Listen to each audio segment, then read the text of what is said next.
What is ovarian preservation? ఎందుకంటే ఇప్పుడు మనం చూస్తూ ఉంటే మన సొసైటీలో ఇన్ఫర్టిలిటీ రేట్స్ చాలా ఎక్కువ అవుతుంది. అది ఎందుకంటే ఎక్కువ ఆడపిల్లలు ఇందుకు ముందుకులాగా 20 years అయినప్పుడే పెళ్లి చేసుకోవటము అలా ఏం జరగట్లేదు. ఎక్కువ చదువు మీద ఇంపార్టెన్స్, క్యారియర్, జాబ్స్.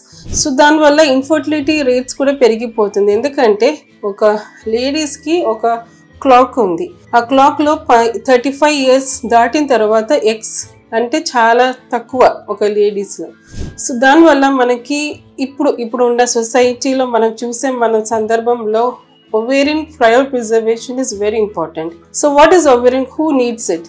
సో ఎక్కువ శాతం ఇప్పుడు లేడీస్కి కెరియర్, వాళ్ళ జాబ్స్లో ఇంపార్టెంట్ ఇస్. దానివల్ల కరెక్ట్ టైంలో మ్యారేజెస్ జరగట్లేదు, కరెక్ట్ లైఫ్ పార్ట్నర్ దొరకట్లేదంటే so they can opt for ovarian cryopreservation. So ఇంకొక సందర్భంలో కొందరికి డైవోర్స్ అవుతుంది, ఇంకొక మ్యారేజ్కి టైం పడుతుంది. సో అలా ఉన్నప్పుడు they can preserve the eggs.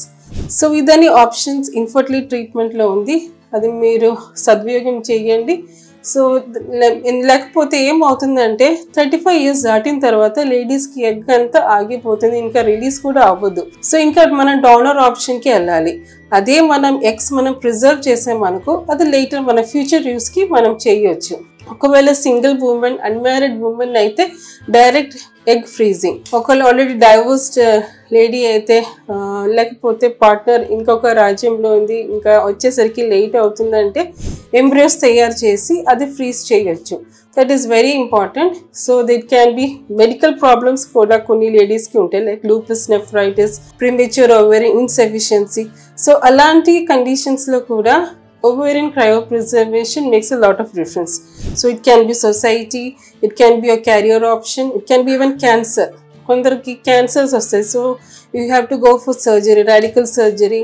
కొన్నిసారి they have to go for chemo. So ఇదని ఎగ్స్ అంతా పాడైపోతుంది. సో పాడయ్యే ముందు ఇదని ఎగ్స్ని మనం ప్రిజర్వ్ చేసి ఫ్రీజ్ చేసి పెట్టుకొని రేపు ఈ క్యాన్సర్ ట్రీట్మెంట్కి సక్సెస్ రేట్స్ కూడా బాగుంది కాబట్టి వాళ్ళు రికవర్ అయినాక పిల్లల కోసం అదే ఎగ్స్ మనం వాడుకోవచ్చు.